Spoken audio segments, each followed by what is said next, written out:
All right. This is Feeney Talks with Friends, episode 30. Oh, already messing up. Episode 43. I'm gonna have a lot of bobbles today. I'm nervous. I'm amongst a hero, a living legend, a hero, Paul Bucha. Thank you so much for being here. My pleasure. To review 42, Johnny's Jog. Laura and Kelly, it was a great conversation. Check it out.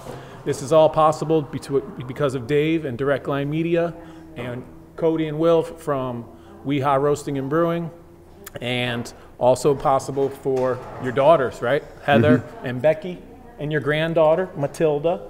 She's a wonderful student. So how was it today in third grade? I'm going to tell you, they're one impressive group. The self-esteem they had was something that's normally not associated with someone less than 18 years old, but they had it. And that was fascinating. And when they were asking questions and got into, they were also very polite and deferring. Once enough person had been identified who's going to ask the next question, they were quiet and they listened. In some cases, they actually were taking notes. One guy said, "Tell me how many men in the unit were killed in this," and he's writing it down. And I said, "What are you doing?" He says, "I'm getting ready to write something." And he was writing, and I just thought it was quite a testimony to you. Thank you very much. That these kids had that self-esteem, because with all the other thing they might have, absent the self-esteem means absent leadership. So. I agree. I make sure that it's free to make mistakes, free to ask questions, and comfortable learning environment. That's what I'm trying to create. And taking turns, one microphone. There's one mic, so one person talks at a time. And then slant, sit up, listen. Remember what A was? Slant, sit up, listen, nod your head, and track the speaker. Can't think of A right now, but slant is a great one. Maybe Matilda will help me out. He was asking you for help, Tilly. Slant, remember this? Slant, sit up, listen. I think it's ask questions. It has to be ask questions. Good job, Heather. Auntie Heather to the rescue. But yes, so Friends of Feeney, this is Friends of Feeney. Our nonprofit is to help children and families that have heartbreak or tragedy. I use this avenue, Feeney Talks with Friends, to talk to wonderful people in the community who are doing great things. And you have done wonderful things in the community for quite some time. You're a very special person. I'm honored to have you on. Can we talk about what's around your neck right there? Medal of Honor. Whatever you want. Medal of Honor. Again, I just like to shake your hand. I've had 43 episodes, and this one I'm nervous. This one That's good. Yeah, right? We can all be nervous. Usually I don't bumble over my words. Maybe like 5 an hour. I'm up to like 10 or 15 an hour now. There you go. You around. But it's very special. I'm very honored to have you here. I saw you speak in 2018 for the West Hartford Back to School Convocation. You were wonderful then. And you were just as wonderful today in the third grade with third grade as your audience. So it means a lot. Your whole life and your whole legacy means a lot. So thank you. And I know there are 3 different types of Medal of Honors. They're different designs. You want to go into the design first and maybe hold it up to your camera over here? Right there, this camera. Yeah. This was designed by Tiffany. This was during World War I. Medal of Honor was brought into being by Abraham Lincoln. In the early years during the Civil War, although it was given to commemorate deeds of combat and courage, it was also used to bribe people. So one of the divisions from Maine, if anybody raised their right hand and joined up to extend, and they could get everybody to extend at the same time, then they were all going to get the Medal of Honor as well. And they did. And this went on. And then in 1916, they convened a board of officers, general officers, who went through to find those examples and eliminate them because it didn't fit with the modern definition. In particular, Mary Walker, for example, was a woman from Andersonville prison. Her citation read, "Because we can't give you a rank, because we can't do this, because we can't do that, we can't even give you a bonus, we can give you a Medal of Honor, though." So they gave her a Medal of Honor. In 1916, that particular medal was erased as well. In time, the President of the United States reversed that and reissued the medal. And when asked, he said, I think we need women to receive the medal, and she was the one. So Mary Walker got her medal back, and it's still there. That's amazing. No, no, it's just a beautiful medal that the Navy has an anchor, right? And a star. The Air Force has the Valor, and the Army has the Eagle. Is that correct? No, the Army has the Queen of Athena. That's the one on the you can see the helmet and all. Oh, yep. And then the Navy one is a star, which Marines you see wearing it, but Navy wears it. Army has just this, and then Air Force has, so I call it Cecil de Mille because there's rockets going off everywhere. We didn't have rockets in the days they came up with it, but they now have it, and it's very appropriate. So, and those are the three types from which it can be given. And also very special, there are 67 living Medal of Honor recipients, right? And one is right here in West Hartford, WeHa Roasting and Brewing, talking with me, Eric Feeney, and I, you know, still, again, back to being in awe. You want to talk about National Medal of Honor Day is coming up, March 25th. Correct. And we're in March, so a couple weeks away is National Medal of Honor Day. Correct. That's a special day. How many of the 67 will you see? I'll probably see, not in person, because I'm not going to D.C., but I'll probably bump into 6 or 7 of them there who are maybe in New York City having dinner with their friends and that kind of thing, and I can come across them there. Largely depends on me to reach out and find where they are at this level. And also, of the 67, they're not all young and 26 years old.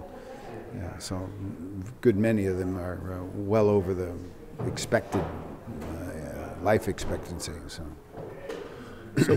So let's get into how you earned the Medal of Honor. Can we talk about the Clerks and the Jerks? Clerks and Jerks are my unit, Delta Company, 3rd. I feel like I would be a clerk and jerk. You could be. But in the National Guard, I was I was still, you know, young. But a combat medic, 8 years. Yeah. That's a really gutsy job, because that meant you're left where anybody needs a person in a combat zone and they don't have enough of them, which means whoever that person is, they're in trouble. Yeah. That was you. And but the male brain didn't mature till about 25. Mine maybe 27, and I was in 17 to 24. But I love it. It was like the best thing I've ever done. Good. And being a medic, a combat medic, gives you a skill set that very few men and women have. And I think that's also quite a privilege. Oh, yeah. And if we could only capture that as it goes into, and let them be Guard and Reserve, may give them whatever money it takes. And as a medic, you're not really worried about, am I a sergeant or a colonel or a general? A medic is in charge of the battlefield. And he says, General, sit down. They don't have to put up with it. And I think that's something that's really important, is that people like yourself can take that training and open up all kinds of fields of medical questions, medical research and things. And these combat medics can look at it as the extremists. Yep. No, I was nationally certified board EMT, so it was great experience. Never flew in an airplane in my life. 17 years old, my first flight was to basic training. You know, a couple months later, I was a flight medic on a helicopter, flying in a helicopter every month, which was great.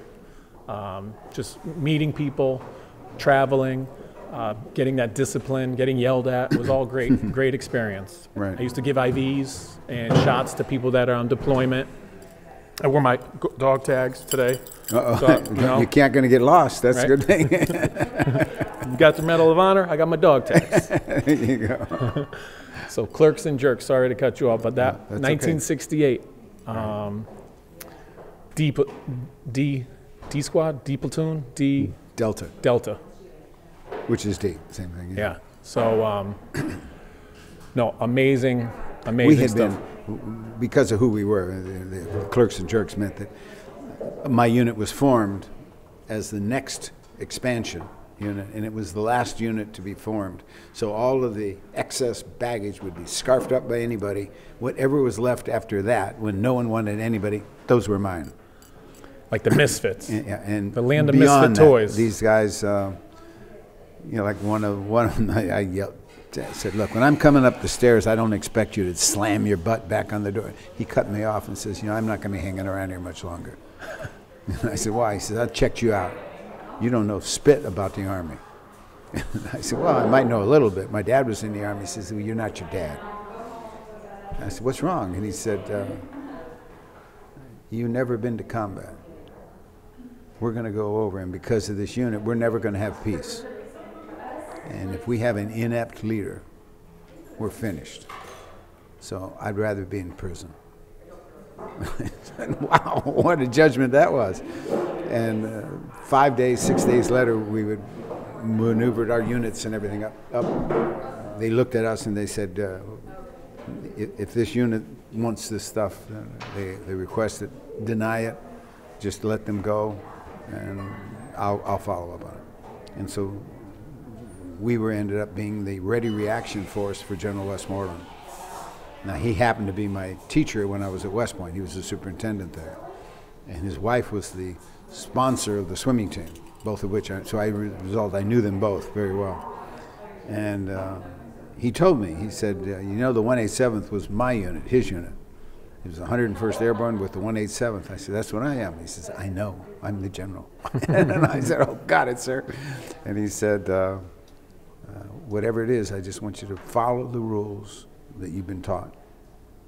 And there's not a better way to do it, because we've, through the years, found out what works and what doesn't work. And therefore, you can rest assured that if you follow those, you will be better for it. And I said, that's the deal. Next night, after having the conversation with him, I had some of my men, I sent them out on an ambush. And we'd only been there 5 days in Vietnam. And the firefight broke out between me and my men. We were all these old French minefields. And I got a radio telegram saying, hey, you got to pick these guys up. Someone's got to come get these wounded out of here. And I said, how many badly? He says, we have one serious, and we've got to get him out and into a chopper and get this done. I said, okay. And I was looking for my men. They were all down there. And so I said, I'm going. I'll see you later. And they said, where are you going? I said, I'm going down there. And I took off, running. I didn't have a rifle. I didn't pick mine up.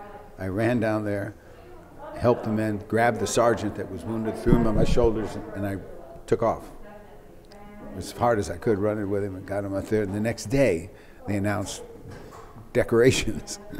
And for what was really a mistake on my part, I believe, to this day, I didn't do everything I could have done that would have prohibited this ambush from running astray. But my men didn't look at it that way. My men said, you were willing to get our backs. You were there, you stuck up for us. And all of us will say, you know how long it's been since we've had someone sticking up for us? Yeah. The Delta Company people. And I said, well, I told you, stick with me, I'm learning. And they did. And we, from that moment on. So that automatically earned their respect from that day on. It was something they understood. Yeah. All the other things I could say, you know, I went to Stanford. No, they don't care. They didn't, you know, I got Joe out of the mess last night, and I just wanted to tell you, thank you for all your help you all gave me. And that made a difference. And then from that moment on, I just said, I'm going to do everything with my men and the commanding general in mind. No, that's amazing. And that last, we were sent from the United States to Vietnam in the post-Tet area. So we were assigned to a special first unit. Thing they did is we'd been out in the field, and the attacks that the VC were trying to do didn't have anything to do with us because we were constantly moving. And the groups that weren't out on patrol were assigned to a room to just get downtime, try to sleep, because I knew we'd be going out all the time. And we did. Those guys, they did everything. They did everything beyond the wildest control. We were supposed to get back people to the embassies. So I said to my men, they said, what do you want us to do? I said, take some weaponry, take some grenades. I want everybody treated the same. So these generals that come out, they're going to be treated like they're E5s. We're not going to have any discussion with anybody. They're going to be quiet. And we'll get them home. But don't you fail. And these guys said, if that's the rules, we'll never fail. So that was who it was. And then post-Tet was the time we ended up with the Battle of Delta Company 3rd and 187th. March 18th. Yeah.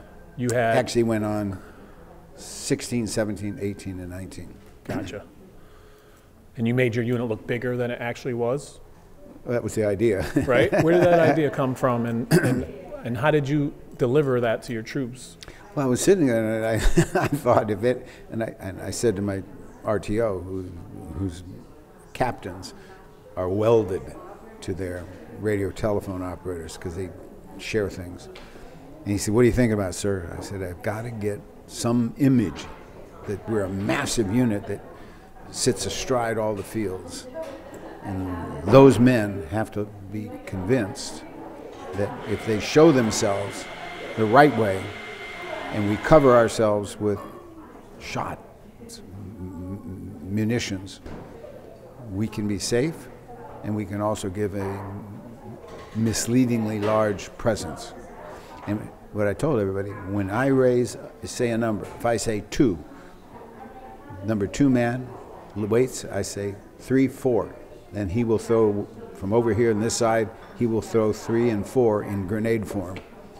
And then I would say 7, 6. And so instead of it being bullets and a regular, it was all over the place. Random grenades. And you could never do that with a unit that was small because you get trampled. So they said, these must be big guys. And some of the transmissions that went out that night that were part of the national heritage in Vietnam, some of the units, they couldn't figure out who this Delta Company was.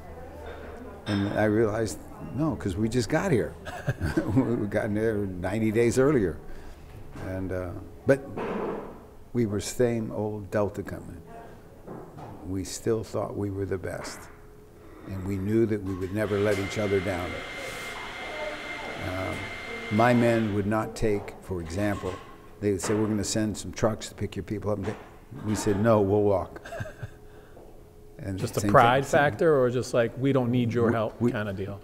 We don't trust you. Oh, or trust. Not necessarily a bias that was nasty, but no, we don't trust that you do things as thoroughly as we do. Nice. We're going to pull out our bayonets if we think we need to do that to pry for mines. We're going to do that, and if it takes us 5 extra hours, we're going to still do it. And my guys said, that's good. So that shows that the field and its objectives are permanent. And so it was a very good thing to have. And what was the significance of a Y tree? The Y in the tree. That was where when we came around the corner, the front group, the LRP, the Long Range Patrol Group that was leading the way, came across and got pinned down by a sniper who had taken an automatic machine gun and climbed up to this fork in the tree. And the reason that was important, if I came in low, then they're kind of over on top of us. Yep. And that's difficult to maneuver, and you're just basically sitting ducks. But at the same time, if we didn't do some of the things, we wouldn't be in as good shape as we needed to be. So as a result, each one of these things were, and the most important was that these mines, that we called them, then there are grenades, but literally I threw 800, 900 of these damn things. You had 800 or 900 these grenades 5 or 6 for 89 men? Yeah, that's what I'm saying. We just threw them. Ah, okay. And that's why people say, and I'm sure on the other side they're saying, what is these guys are really crazy. We're going to kill them all. That's what they thought, because we were this remnant. But then they started saying they're not a remnant. Must not be. Because the consistent. It's going boom, boom, boom, boom, boom, boom, boom, boom. And it worked, they tell me. Yeah, and then you said you went to the Y tree and you got back, you're like, it's not a Y tree anymore. That's right. And then what about when you thought you guys were getting your butts kicked, but a younger soldier came up to you with an opposite, idea? Yes. You want to elaborate on that? Well, in the middle of these fights, these firefights, there are always lulls. And we brought in some ammunition, refinancing and everything else. It came in to help with what we needed. And they were sitting there. And I'm thinking, what a terrible place with 4 letters. What a terrible place to die. Yeah. And I led them here. This is my fault. And I was lamenting, feeling sorry for myself. And this kid gets out who had just been there. He had just come to Vietnam. They put him on a helicopter. He was all alone. They kicked him out. He was an E1, draftee. He comes over and says, "You're Captain Bucha?" Yes. He says, "We're kicking the hell out of him, aren't we?" I started laughing. I said, "No." He said, "Yes, we are." And he was going to argue with me. We were kicking the hell. And I said, "You know, okay, I'll buy that. I'll buy into that. I'll carry that." And it's all about perspective and point of view. It was, and it was a point of view we needed at that time. We needed it desperately at that time. And at the same time, that happened. Then all of a sudden, I get a call on my net saying, "Aye, mate." And I said, "Oh God, who are you?" And everybody under the sun was calling me, trying to get. Westmoreland was up there. Everybody was up there. And he says, "Magpie 3-1, sir. You're in a pickle." I said, "Who are you?" He says, "I'm Australian, Canberra bomber. I got a lot of bombs. Where would you like them?" And I said, "Oh, really?" And I'm thinking, this is delusionary on his part. So I said to the Canberra jet guy, I said, "Can you just take down the tops of these mountains 10 feet? Like to be a wise guy?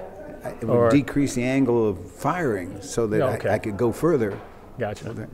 And he dropped the first bomb and went out. I went 6 feet off the thing. I just bounced up. He bounced up. Our stuff bounced up. And I looked around the whole perimeter and nothing but smiles. Nice. And he said, "How do we do?" And I said, "You know what? You just provided more than any ammunition could be. You provided us hope. Thank you." And he says, "Well, I got more bombs." I said, "Bring them on. Let me know where they're going, and I'll have everybody out of the way." And that was it. And that was near the end? That was near March 19th? And I tried, I've tried to find this guy. And I have been unable to do so in that time. Yeah, it's like almost like you're saving grace, kind of like. Yeah. Well, it's just like out of nowhere. The facts, the forward observers, saw what we needed, went out and found it, sent it in, didn't want to spend a lot of time explaining it to anybody because, as they said, if we waste 5 minutes screwing around trying to do some administration things, you may not be here. So. And, yeah, forgot to mention, you were airborne, air assault, and ranger. Yes. That's like the trifecta. Mm-hmm. Yep.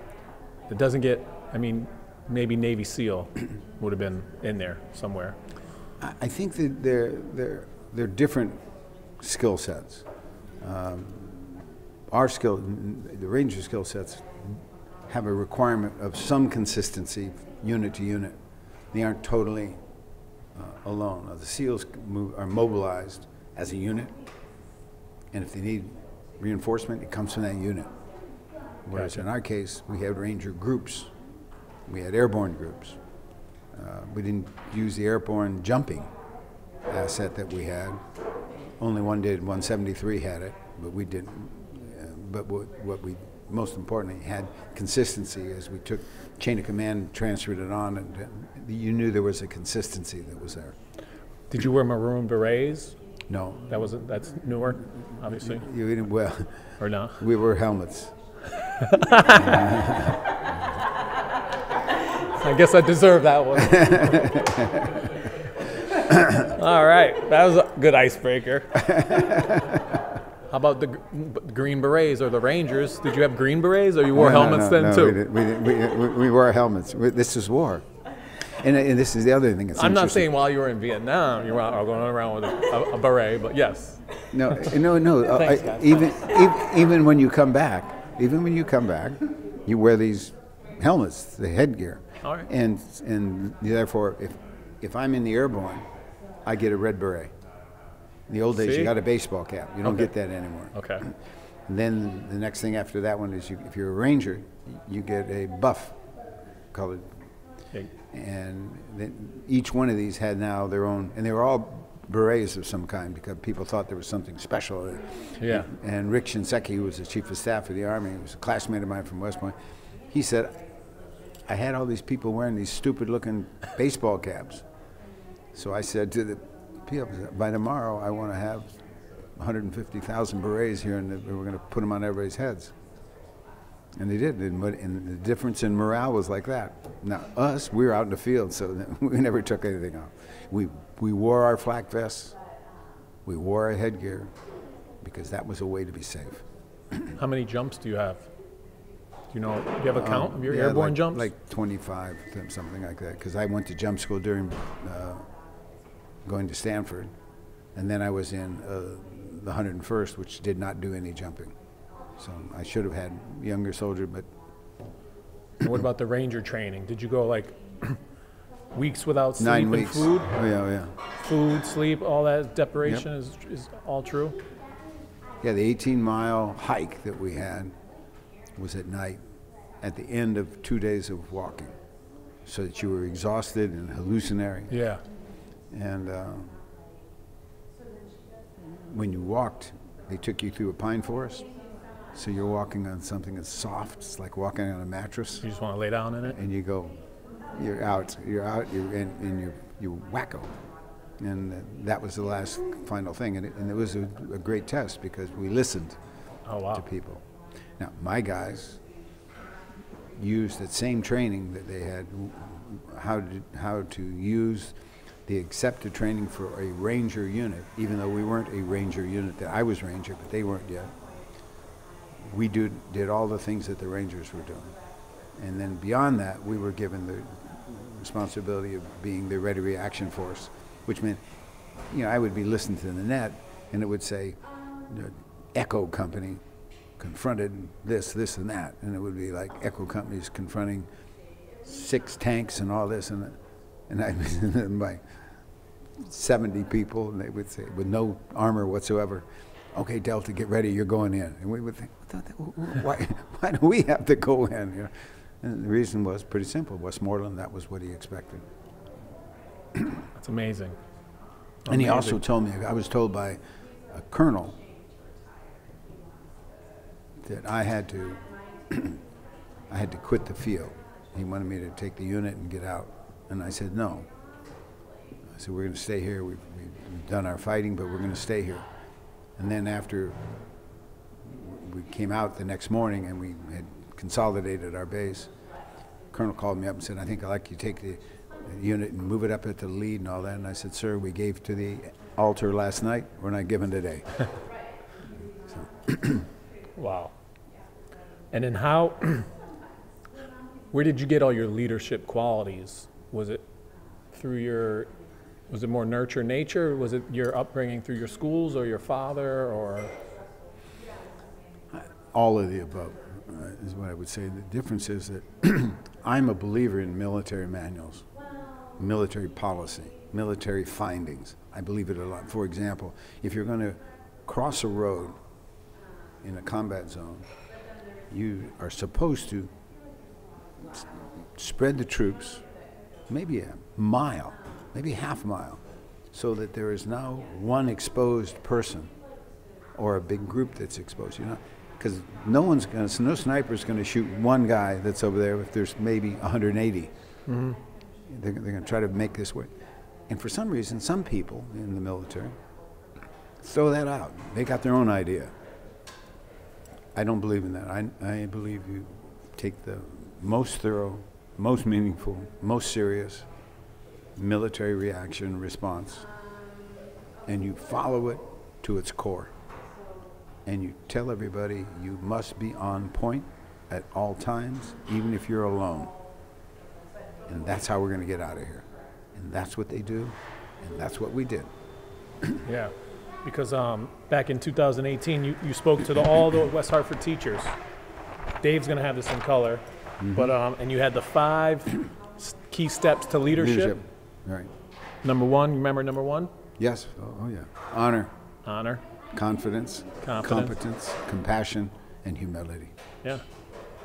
Good job. You passed. Yeah. Those are equally appropriate to non-uniform services, non-military. Oh, as a teacher, I was Anybody inspired. who's a leader, Yep. the most important thing we've got to remember, and too much partisan talk without partisan responsibility. If in fact our leaders are lying to us, I don't care if it's lying to us about did you have a drink this morning? Did you grab that bottle of whiskey and take a belt out of it? And someone says, no, I didn't do that, when in fact he did. Everybody who sees that, it'll take microseconds for it to get through the entire unit. And at the end of the day, they know you're a liar. And then if later on someone says to you, hey, here's the map, tell us where we are on the map. And you reach down and some guy says, you don't know what the hell you're talking about, do you? Yeah, you lost like them. that, and they'll base it, they'll say, no, he's a liar. He's a liar. You can't put your life in the hand of a liar. One of the things that I see in the partisan political world in which we are, people do things, say things, and they don't want to be held accountable for it.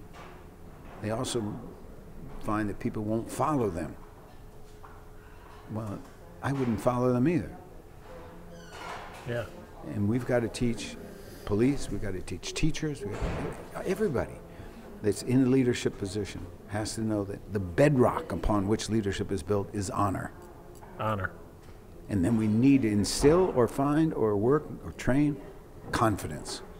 So that means you stop yelling all the time at people. Start talking about well done, good job. And some people say, I don't believe that. I tell them go to hell. I said, well, then get out of here. We don't want you. All right? Then competence, we talk that's why people have to study. That's why you go to these seminars. You know, your company will say, or teachers' organization will say, you can go and take 2 days in Florida, and I want you to learn about digital media in the academic environment. Okay, I'm going to do that. Why? I don't have that ability. I didn't take that training yet. When I take that training, I'm going to be different. I'm going to be better. And each time I see a course that would be complementary to my own skill sets, if I take it, I'm better. I'm better. Yep. And that's a wonderful thing to have. And then compassion, the most important reason we're all human. We all have our own problems. And nobody is not afraid. Nobody is not worried. Nobody is confused, challenged, suspicious. None of those things. That's natural. And we as leaders have to know how to work with someone. Maybe you want to tell Joe, get running, get out of here, get out of here. I don't want to hear you again, blah, blah, blah, blah, blah. That's okay if that's what you're going to do. But you know what? He might respond better to, hey, take a break.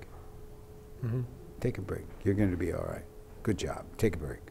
You earned it. That makes people something. Yeah, words matter. Yeah, and it says, we value you. And the humility, the only reason I bring that in, when I was standing in front of my unit, when I first got the unit, 164 people,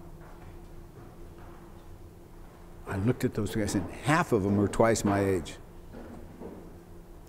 And I kept looking and I said, and the first sergeant said, what are you thinking? I said, I'm thinking that every one of these people is the most important person in the world to someone in this group. Yeah. And they've given it to me to train and take care of? No, that's not fair. I'm new. The first sergeant says, you're new, but you've been given an assignment that's a challenge. Let me know how I can help. And that was it, nice and simple. Freedom to fail, but never committed to a loss. Well, I like that. I mentioned that about my class a little bit today. Free to make a mistake, free to ask a question. Correct. No, 2018, Tom Moore is great. The superintendent's great. He gives us rah-rah speeches. They're motivational. They really pump us up for the year. But that, hands down, was the best one when you spoke. It was a special one. Thinking all these keys to leadership translated so well into my classroom as a teacher. Like, these are someone's babies. I want to teach them like I'm hoping someone's teaching my babies. Right. You're leading your soldiers as someone that would, their care is in my hands. So I'm going to do the best that I can. So yeah, you're translated so well, the compassion, integrity, honor, all that stuff. And just confidence. Like you said, my kids were like asking questions with confidence. I didn't really notice it too much because I'm so used to it, but I guess you noticed it and you pointed it out, so I want to thank you. Right. It was a special day, yeah, 2018. Again, show the picture. And then my 5th grade girls, my twins are right here. When they were in 5th grade, they were singing. So it was like special for my daughters are here singing. We have a wonderful motivational speaker. And then full circle, a couple years later, you're like in my classroom. There's, what has happened here? Right? What the hell has happened? These guys are great. Thank you, Becky, again. Heather, wonderful meeting you. This is a special, we have special guests. They're here just for you. I want to shout out Marty, episode 10, Marty. Yuri, episode 40. Avi, future episode, Avi. They're here for you, and they found that you were going to be here, and so I'm like, yeah, please come. Good. So it means a lot. Thank you for coming. Appreciate it. And thank you for what you do for all of us. Yeah, Yuri was in the Army as a bomb technician. 8 years? 10 years? Yep. So, yep, check out episode 40. Yuri, West Hartford Locks. Avi, We Care Computers. Marty, retired teacher on the board of Friends of Feeney. So I can't thank you guys. Be a good friend, right? Good. Our motto's be a good friend. Pick up the trash that's not yours. Hold the door. Give a compliment. Be charitable. Right. Not just to Friends of Feeney. You could be charitable. We had Johnny's Jog on here last week. Be charitable to Johnny's Jog. Be charitable any way you can. Help the children. You know that saying? Did you hear that one? You know that one? Yes. Help the children? Yeah. I do. You spoke about that today. That was amazing. Yeah. Help the children. Oh, I have a gift for you. You ready for a gift? Yes, I am. So I know it's not your sport, but it's your school. We got a West Point football jersey. You know what? That's my roommate's. Is it your roommate's? Rolly Stitchway from Garden City, Long Island. Was he number 12? He was the quarterback. Quarterback number. And it was he beat. Who was the Navy quarterback? Roger Staubach? Roger Staubach. Yep. They beat my class. Army beat Navy? In our sophomore year. And then we thought, man, this is going to be terrible. And our junior year, we were wearing these shirts. We took the ball with less than a minute. We took the ball from like the 2-yard line down to like the 6. Yep. And then Stitch wanted to have a timeout. He'd been holding, so he's going with his timeout. No one's moving. Everybody's listening. And then Tom Lynch, who's the current guy that for Good Day America, you see on selling automobiles and all this stuff. He's a 4-star admiral. Picks up the ball and runs off the stadium. And they throw the flag up, and that was it. The game was over. Oh. And so we were livid. And next year we go down, I'm standing up in the bleachers because I was the second-ranking cadet. I'm sitting there and I'm thinking, what are we going to do here? We're going to kick some ass. We're going to do something.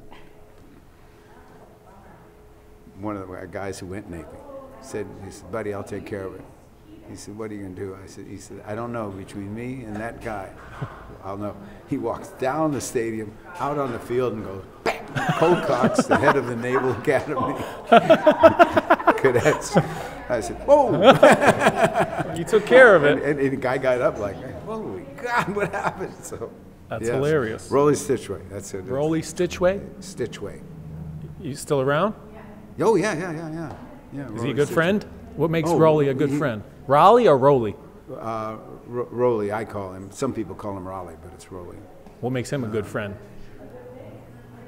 Whenever I needed anything, like when I was a senior cadet, I had half the Corps of cadets under me.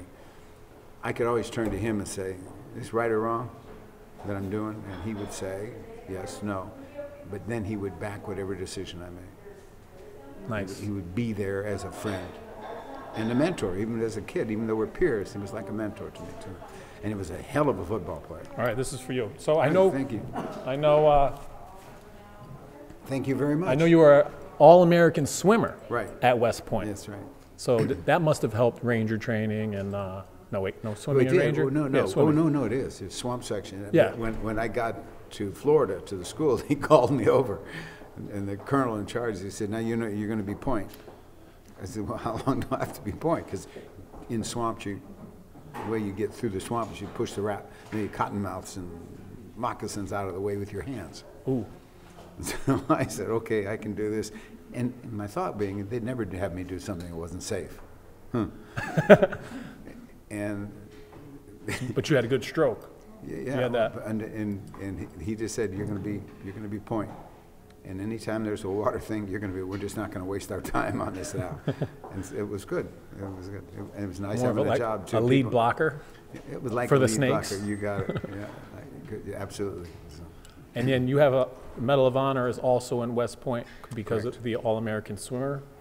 No, trophy case, or it's in its own case. It's a shield, and then West Point built I call it a mausoleum, but it's a memorial to me in that area.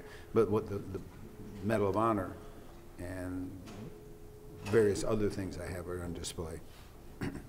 Nice. And more importantly, I guess I'd say that medal represents the transfer of skill sets that I learned coming to West Point, attending and graduating from West Point. And those lessons were lessons worth a lifetime. Oh yeah, West Point.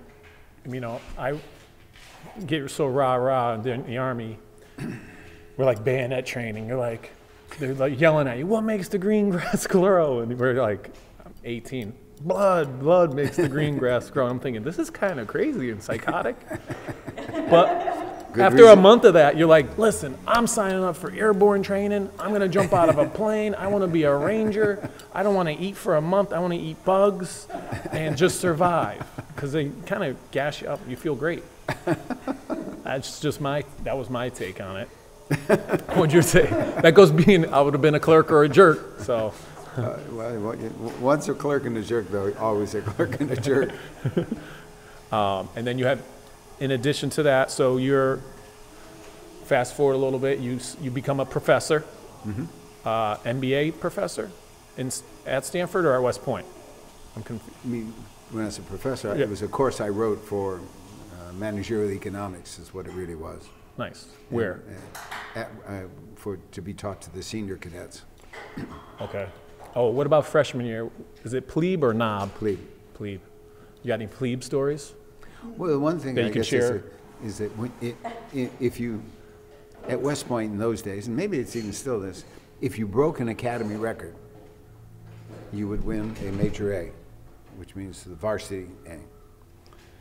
Well, and at schools like this, is that who have this idea that the plebes are stupid, plebes can't do anything, are confronted with an issue when all of a sudden they find out a plebe's better than they. And a group of plebes are really better than they. That's where people start doubting. Well, what our swim coach said is, well, I'm going to let you all break major A's, but not in your primary sport. So even though Bucha, you're an individual medley swimmer, you're going to get it in the 200-meter backstroke and this and this and this. And so there were 4 records I could break, and as a result of that, they would have to announce it at the mess hall. From the swimming hall today, the varsity swimming, and that went on for the first freshman year. Well, the first meet we had, we broke like 9 academy records. And every time we would break them, and we got to be obnoxiously cocky. And I stopped shining my shoes. I mean, all kinds of like I'm supposedly better than this. And the boxing coach told me he was going to teach me how to be humble. Oh, so, yeah. and he did. so anyway, that was one which was kind of a fun thing. And every year we went on, and we were undefeated all the time. We broke all the records at the academy, every one of them. And it was just a wonderful thing to be part of. And then I also played water polo. Oh, water polo. Yeah, water polo is a tough. Could you get your belly button out of water to shoot? Yep. You can kick that high up? Yep. I've tried that. Yeah. I get to about like neck high out of water. All right. So yeah, West Point, top 5%. You forgot to mention that too. You graduated top 5%. 2%. Top 2. Excuse me. You could have seen what it really was. No. And then, so yeah, 1970, you're a professor, and then you get a special notification or a special message. Yep. What was that? I was to be receiving the Medal of Honor. And were you fully accepting at this point? I knew I didn't deserve it. And I told them, I said, I lost 10 men. Why the hell did I get a medal? And colonel and generals, it's called me, were kind of out of wind after I would tell them that. Now, a sergeant got on the phone. He said, sir, can I talk to you? All rank on the side. He said, who the hell do you think you are? I said, what are you talking about? And he says, who do you think you are? That's not your medal. That's the medal you were awarded on behalf of your unit. You don't believe me? Go out and do the Viet Cong thing and do it alone. So don't go giving me that this is some joint thing that you don't want to share. And I said, yeah, but I have 10 guys. He said, yeah, so honor the 10 guys. Work at that, not at trying to belittle what this award is. And I said, you know, I'm sorry. He said, good, because otherwise I'd have to kick your ass. I said, wow, I feel so good. I was crying. I went upstairs in the house, and I just sat there, and this feeling that for 2 years I had had this gut that I failed. And this sergeant just knocked it right off the table and said, nonsense. And I think that's right, is that if we forget sometimes, because we're all human, and that you don't do these things alone. We all got help. And we all did better if we did get help. And so the important thing is to say thank you. And then be humble and realize that your competence and your confidence and your compassion are the things that will hold you in sync with your men and women that you lead. And I just said, okay, that's okay. That's good. So that was it. That's amazing. And then who honored you and downed it? Nixon. How was that?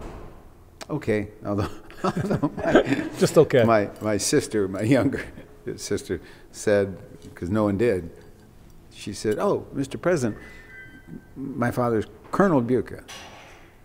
And Nixon says, what war? She says, civil. I said, yes. You're like, thanks. As a joke, as a gag, or as a no, she mistake? Just couldn't believe him. If he's a colonel. I mean, what wars are there? There's just two. Gotcha. And you don't need to guess. True. But saying civil, I thought was appropriate. So. That's a good one. No, amazing. Again, out of 67, one is here right now. I can't thank you enough. It's an honor. And now we're going to get into some games. We're going to play a game. I will try one. Oh, speaking of which, before we play a game, 18 years as a teacher, 9 years where I went to school, 9 years where my daughters went to school. Do you have a favorite teacher? Someone that inspired you, or maybe someone that before West Point, during West Point? My wife. Good answer.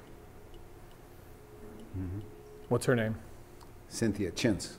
Cynthia Chintz. Yeah, and there's my daughters, Heather and Becky, whom you know. Yes, wonderful people. Well, you did. More than. Yeah, they're not. Right. How about Jack Ryan? Pardon? Your coach. He was my coach, swimming coach, Jack Ryan. At West Point? Yeah. Coaches are teachers. Yeah, very much a teacher. And he was the one that, well, for example, I was in a race one time against Villanova, and they had a silver medalist from the Olympic team on their team. And I was supposed to swim the butterfly, which I swam sometimes, but he was the silver medalist in the Olympics. So. And I'm not sure why he started out so slowly, but he did. And I thought, oh man, I'm going to win. And then he did his thing, finished. Pulled away. and I took my hand and I slammed it into the wall, the water. My coach said, "Get the hell out of here. Get your locker cleaned out. You go back to your room, and I'll talk to you next week." Oh, wow. I said, "What?" He said, "Never do you do that, ever. Now get out of here." Yeah. And I thought, man. And he called me that night, 11 o'clock. He said, "I've never been so disappointed in a person." Those are tough words. Yeah, I said, "But," he said, "there's no but to this. Be a gentleman. If that's too much, then give it up." Even in the heart of competition, you couldn't show emotion? That was... Not that kind. Yeah, to show them up, You know, someone. angry. Yeah. And he said, and he was thinking, "Look, you get all wet, but you didn't have a chance." Silver medalist. Yeah, Let's silver be serious medalist. here. Yeah. But his point was, and I think absolutely appropriately so, that with all the other things we're having in life that we confront, we can all use help.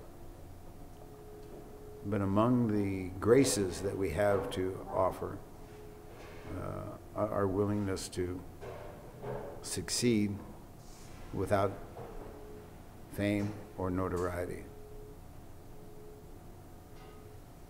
And if you can succeed that way, then you don't need to be banging walls and claiming this.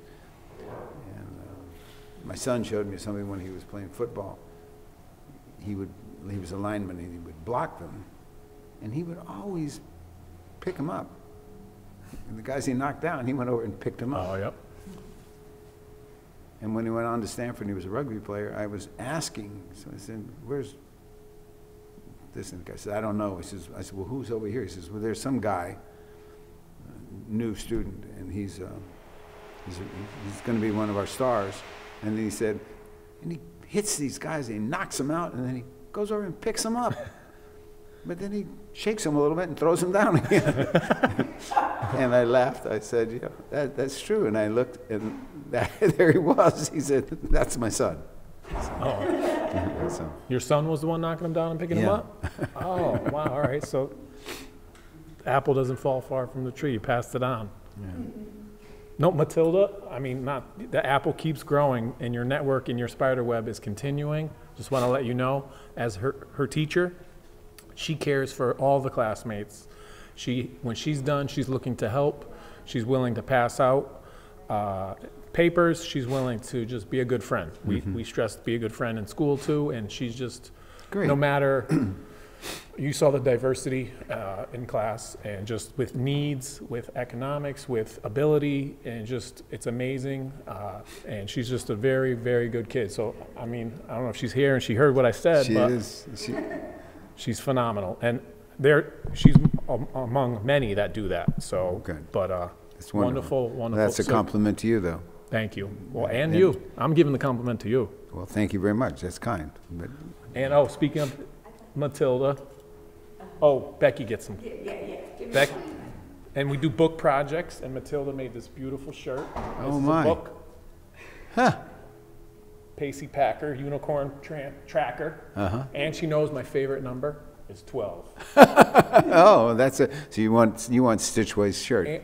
Yep. And guess who? I go to see her game at the town for West Hartford. Guess what number she's wearing? 12. Matching numbers. It sparkles. And then this hangs by my desk. You noticed it on the way out. I was going to show it anyway. That's me and her, 12 and 12. Go Feeney. So no, you do a great. You have a wonderful legacy. You know, personal, military, professional. And you passed out these beautiful postcards to everyone. Well, I love your quote. Do you want to share your quote? I love it. Where did I put my glasses? There it Let me is. read it. Oh, sorry. There we are. So every Medal of Honor gets to pick a quote? Some of them did. Some of them did. I think some of them put poetry, each one. And it's the idea that people, there's a public responsibility that we all have.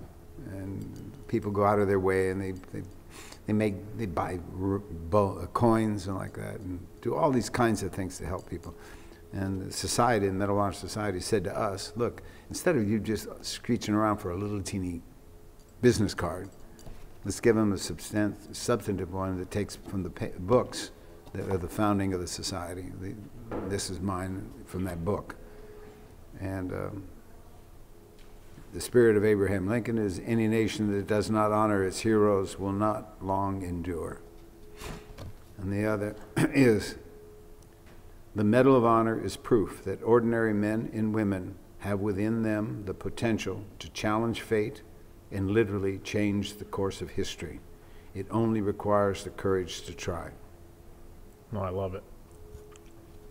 Ordinary people, and that's like we always say, you know, even as a third grader, you can write a letter, you can change the world, size doesn't matter. Ordinary. Big things come in small packages, and just proof that potential, you just got to challenge the fate. I love it. That is going to stick with me for quite some time. Do you have any more of these? Yeah. Can my buddies get some too? All right, cool. Yeah. We'll get them. We could get them after. Okay. Thank you. Wow. All right, so we got, oh yeah, I forgot, we were trading this for the Medal of Honor. We're going to trade. Okay. That's why I brought that up. All right, it's Crazy Questions, sponsored by Donut Crazy. These are written by some of Matilda's classmates. Crazy Questions, episode 10. Crazy Questions. What minute is Crazy Questions? 1 hour. 1 hour. We usually shoot for 40 minutes with Feeney, sometimes 50 minutes with Feeney. You just made it an hour. How you feeling? Is that good? Is that, in comparison to Ranger training, how was an hour with Eric Feeney? You know what? Give me Ranger training. You're just one hell of a guy. That's the problem. All right. How does it feel to wear the Medal of Honor? This is Gus. It's heavy. What's your favorite color? Oh. White. Do you like Minecraft? Who? Minecraft? Come on, Minecraft. No, I don't. Everyone's playing it. What? Oh, would you rather join? This is, you'll know as soon as I ask this question, you'll know who asked it. Would you rather join the 1st Air Division, the 13th Infantry Division, or the 2nd Tank Division, or the 14th Ship Division? You guys know who that is? Yeah. None of those. I'd rather go with 7th Ranger Group. Delta, right? Are you a chief? No. Would you rather be Mr. Beast or Preston? What's that from? Neither. Neither. Oh, is that a YouTube thing? Maybe I should know. Would you rather be a pickle or a cucumber?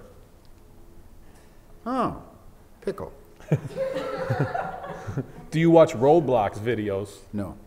Do you love your family? Yes. Would you either eat one hot dog or travel every day? Travel. What does it feel like being in the Army? Wonderful. Do you love the Medal of Honor? No, I love the men who earned it. What's your favorite camo? Camouflage? Yeah. Don't know. Did you wear camo? No. You were all green? Olive green? Would you rather be in the Army or a teacher? If you're in the Army, you are a teacher. Well done. Would you rather be in the Army or not be in the Army? Oh, I don't think there's anything to be gained by not being in the Army. And there's a lot that's lost by accepting that. So I'm glad I served.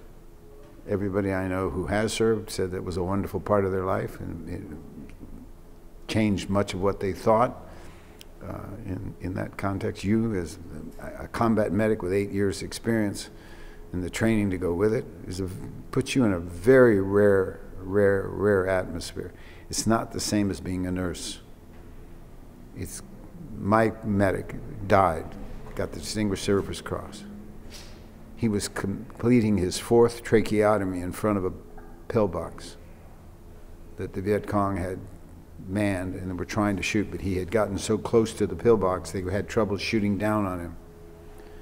And then as he climbed over the bodies to get to the last one, he exposed himself and got shot. So it's a special thing to have. Yeah, I huge words coming from you. I feel like, again, a Boy Scout in the National Guard, but No. thank you. Thank you so much for everything, for what you did and what you continue to do. I cannot thank you, and I appreciate everything you're doing. Would you rather be a cat or a dog? Oh, Look dog, no sweat. Good That sweat. one I'll gladly.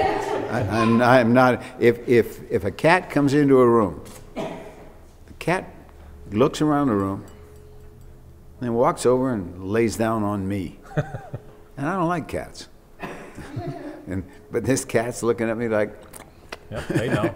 If they have delusions that they're lions. So, Would you rather see Matilda every day or every month? see her every day or every month? Yep. Every day would be wonderful. Every day. And Fletcher too. Oh yeah, can't forget about Fletch. Celebrity. He was. You were signing autographs. Fletcher was signing autographs. He was giving pictures with his autograph. Yeah. And what I People found want it. interesting, I asked him, "What did you charge to have a picture with you?" And he didn't answer. He didn't say yes or no. So he must have some kind of multiple he's thinking of. $1 a picture or something like Yeah. that. Yeah. No, they wanted to take a picture with you, and then they want to take a picture with Fletcher. And for the picture, the group photo, it was like everyone wanted to stand next to you, and everyone wanted to stand next to Fletcher. And here I am, just like. Would you quit your job for $1 million? No. All right, let's see. Guess who this is from? Hi, Grandpa. What was your favorite thing to do?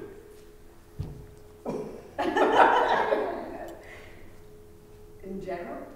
It's got, huh? Oh, in the Army. Favorite Army thing. Sorry, yep. Favorite Army thing to do. Was my favorite Army thing to do? Oh, when I did it, I loved jumping out of airplanes. That's got to be quite the rush. Yeah, it's you end up upside down. Most people don't know that. For how long? Seconds, but you only have 5 seconds to hit the ground. So, so if And you does jump it out of an count? airplane for 1,000 feet, and you jump out, and your chute doesn't open, it's a 5-second That's it. hasta la vista. Did you jump out where they were connected to something and Yeah, they were automatically static pulled? line. I've Static done, line. no, Or I've you done were in that. control of your own. When you're with the unit, you do that. But if you're a jump master, which is what I was, and that's probably something I should have in there, as you have to go through the ritual of telling everybody we're going to jump out of this airplane. And so the jump masters will roam about the body of the plane, unhooked to anything. And they get ready, hook up, in the door, and the guy goes down the door, and then you say, go, and he jumps. Well, I get seasick when I have something on my chest, and if it's hot on my chest, I get really seasick, which meant I barfed in the plane into this spot that would take it outside. And then I would take the last part of my barf and put it in a bag, put it in the guy's hand, and I'd kick him out of the door, which meant he went face. So what? And That's quite the prank. We were doing a lot of jump preparations, and you go down as a jump master. You go down and see everybody's signing on to be with you. Nobody ever signed to be with me on a jump. And so I would go and say, I need you three, I need you three, and three. And they, oh, God, sir, come on, we were with you last week. We don't want to do that. Get in the door. That's great. Would you rather have 100 Army soldiers or 200 Army soldiers? 200. And hi, Grandpa. I hope you have a good week so far. I love you. Thank That's you. from Matilda. Thank you. Oh, did you learn a little Vietnamese No. while you were there? Jinghua. It's a little. What's that mean? I have no idea. All right. Would you rather eat 50 chocolate chip cookies or brownies? Brownies or cookies? Cookies. Would you rather be in World War I, World War II, or the Civil War?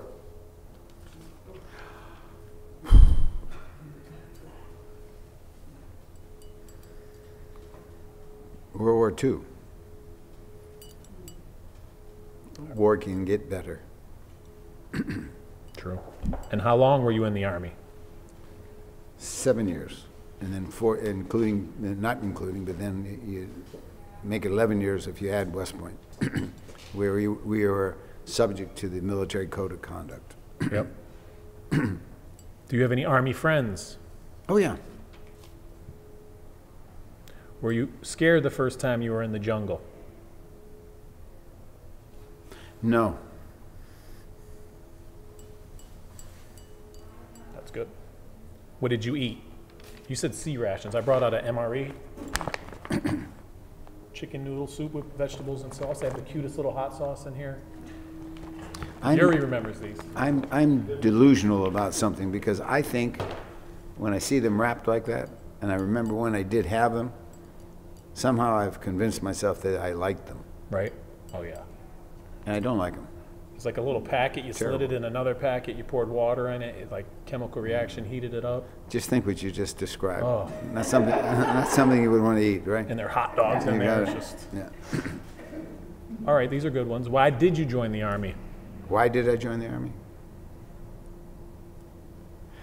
I was being recruited to swim. And it came down to Yale or Army, and I picked Army. So that was one. And the second one was my athletic director in St. Louis said, if you decide to go to West Point and you are there for 1 day before leaving and assuming your other course of study, you will be better the rest of your life. So I would recommend you go and see how long it'll take you to. I did it, and I found myself on December 6th looking in the window, realizing I'd never gone to Yale. And we were swimming Yale. And I called the coach and I said, Coach, I forgot to tell you I was supposed to go to Yale. He says, come on, you're at West Point. And that's how, and that's the honest way. I was going there to get the best I could out of it. I went to Yale for a party once. But I went to Southern Connecticut in New Haven, so it was practically on the same street. Mm-hmm. That's right. Would you rather eat 100 hot dogs or 100 donuts? None. How many grandchildren do you have? 9. 9. Would you rather be in the Army or a police officer? Oh. I think I would be more suited to being an Army officer. What's your favorite book? Red Badge of Courage. Ooh, I read that. And I don't know, it's rude to ask, but it's written down. How old are you? 78. Nice. All right, that concludes Crazy Questions by Donut Crazy. Were they crazy enough for you? They were not crazy at all. They were thought-provoking. Right? You get this conversation going. All right, for the next game, we're going to need some more participants. This is called Incohearent. This is checks your... Yeah, go for it. So if we can have some... Matilda, you want to join us? Becky, Heather, you want to join us? At the table? Yep. You're gonna stand. Just stand on the side. Fletch, you going to join? Stand on the side? Right on the side of the bed. All right. And So- we'll block that. All right. What are you doing? Now we're introducing the family. Genius. Genius. I love it. Can you do a Rubik's Cube? What? My daughter just did a Rubik's Cube Oh, yeah? through YouTube, 40 minutes, Wow. but it was hard. Yeah. I don't know what incoherent is. All right, so it's the game of gibberish. You're going to say these words, you're going to sound them out and say them, and they're going to make something, it'll make sense. It's hard. All right, so here. So I'll hold this card up. How are we doing? We want to slide them over a little bit? Gap ten nummer rigol. Yep. Gap ten nummer. So he's an Avenger. Captain America. What is it? Captain America. All right, so Otherwise known as Paul. Becky gets Captain America's right here. That's right. What just happened? So he's showing us these words. Right. And LOL. Yellow. LOL. Ah, I didn't even know that I got that. No, but We should wait. probably describe you the game. That's unfair. I don't So look. understand what the game is. So he shows us this card, and it has these, and you have to sound it out, and you have to say what you're saying. LOL. LOL. LOL. And that means like LOL, like laugh out loud. And Captain America. Captain America. Oh, really? You got out of Rigwa? I didn't. You got Captain America? That's mommy. Man, this is this is too fast. They don't for teach me. this at West Point. Yes. Man, okay, This is go like- ahead. One more and that's it for Alpha, me. Alpha, Bravo, Charlie, Delta. You know, this is the. Yes. Bopharensis. He's the head of the church, Pope? Francis. Pope Francis. All right, keep your cards because his first one to score 5 wins. Oh. Oh, I'm really in there. Yep, you're winning with 3. Scary movie. Scary movie. Oh, let's go. I want you to know. Good job, Paul. Oh, excuse me, sorry. Buddy, where did Buddy come from? We didn't get into My that. father's name was Paul. And he Oh. said, I'll be damned if I'm going to be responding to Buddy. I got the Buddy then. So you're Buddy. I love it. More high, I'll carry. Oh, wait, good job sounding out, Fletch. All I want for Christmas. Mariah Carey. Oh. Well, I mean, Oh, me. Good job. that was more name that tune, like name that.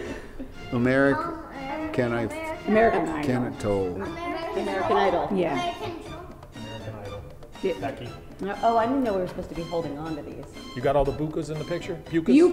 Oh boy, you've been here so long, I jacked it up. Yeah. Sorry. Which one? You. The Weekend. Boom. The The weekend. What? The weekend. I want you to see. Yuka. See these? Okay, what is it? Throwing Snow cold Paul. round spheres. Snow Paul. Snow Paul. Happens on a snow Paul. day with kids. It has the snow skiing. Snow skiing. Paul. Are we Snowball the fight. are we the worst? Are we the worst people ever to have played this game? Snowball. Is that what it was? Snowball fight. Oh, all right. Snowball. Mr. I got Feeney. the snow first. That's it. Ran out of the rest of them, right? Saint Patrick's Day. Santa? Santa. Mr. Feeney's favorite holiday. Christmas. St. Patrick's. Matilda. Uh-oh. Mic drop. You dropped the mic. You dropped the mic at the end. Okay, I understand that. Yeah, I guess so. So yeah, speaking of which, we hope to see you at the Hartford St. Patrick's Day. Friends of Feeney's raising money for the Bridge Family Center. They've been in the town of West Hartford for 50 years helping out, so we collaborated with them in 2019, so we're doing it again. Walt Disney. Walt Disney. Oh, sorry. She's good. Didn't even hold it up yet. Boy Felicia. Felicia. Boy, Felicia. Bye, Felicia. Bye, Felicia. Oh, Hold on, give Paul a minute. He's on your Abraham postcard. Lincoln. Abraham Lincoln. Hey, Fletcher. Look at What is it? quoted on your grandfather's What is this? What is this? postcard. Bad wreck McCombs. Football player. The next Tom Brady. Patrick McCombs. McComb? I don't Mahomes. Mahomes. know football at all. Top Pig Apple. Tapig. Top pig. New York's nickname. Top pig. The Big Apple. Big apple. Big apple? Big apple. That's weird. Caribou Project. Gorbachev. An excuse to go to your friend's house. Team homework. Group project. Group project. All right, one more for Heather and it's over. Let's see. Sog Sir Hill. Curvield. Sog Curve Healed. You said it. Come on, say it again. Sir Curve Healed. Sack Curve Healed. Sacre-cœur. Sog Curve. You could score a hat Healed. trick. Soccer field. Oh. Yeah, I should have gave it to you. You said it. Yeah. All right, Heather is our winner. Good job, Heather. That's it, Heather does it. You get to pay the bill. None Yep. of these people are surprised. I want to Oh, play. yeah. There's always the competitive one in the family. I don't know. How was it, Fletcher? You want to play again? Yeah. This is a great family game. We played on Christmas Eve. I want to play again. They play it here, but there's an adult version they play. So I would suggest playing the family one with kids. But they play on Fridays and Saturdays. You guys want to say anything? You good? Becky, thank you so much for making this happen. Matilda, you're a fantastic student. Fletcher, fingers crossed, 2 years, buddy. All right, you're in first now, third. See what I can do. You got 20 bucks? You want to be in my class? That's a bribe. Yeah. My dad did steal $48 from me. Ooh, tell me more. But he gave me back 120, but he already spent the other 20. Oh, it's interest. That's not being a good And that, friend. and that, Wallet. you know, we just said, hey, but What? you just told the entire world that your dad's a thief. Yep. Don't you want to say, I'm sorry, Daddy, I didn't mean it? He's not a thief. Don't you think you should say that, right? Nah. You're not going to give it? It's a borrow. But then your dad's going to buy presents, and he's going to say, what'd you say about me when the last time we went? You're going to say, oops. You're going to look for one of those answers, say, Sago, I'll go, and it won't work. Okay. Oh, thank you, Mr. That was This fun. was wonderful. Thank you. Wonderful. Very Incoherent. productive. I learned a lot. So, yeah, wrapping up, again, it meant a lot to talk with you. We played games. We're going to play here.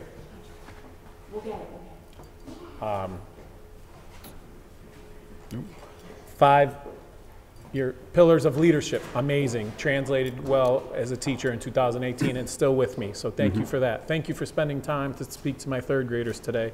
And thank you for coming on the Feeney Talks with Friends podcast. It means a great deal. Again, you're a hero. You're inspirational, motivational, and just, I can't thank you enough. Thank you. It's very kind of you. Thank you. Do you have any closing remarks? Yes, you've done a hell of a job with our granddaughter, and I think on behalf of other families here, there are feelings and gratitudes that are going to last a lifetime.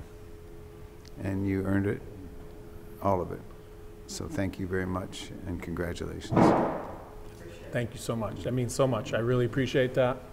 I was never able to be an engineer or an architect or a cop, but I can build them in my classroom. So I take pride in that. I see future artists. I see future engineers, roller coaster engineers. But you've been a doctor without him having to have the Right. credential.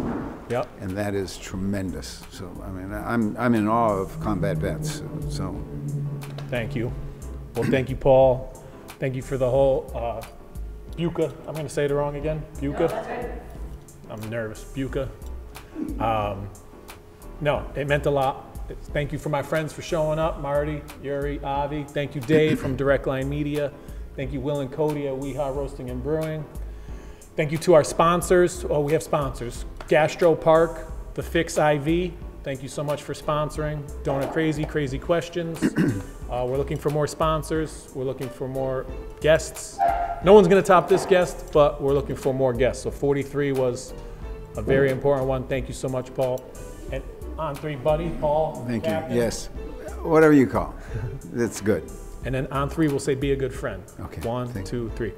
Be a good friend. Be a good friend always. All right. Thank you, Paul. Thank you.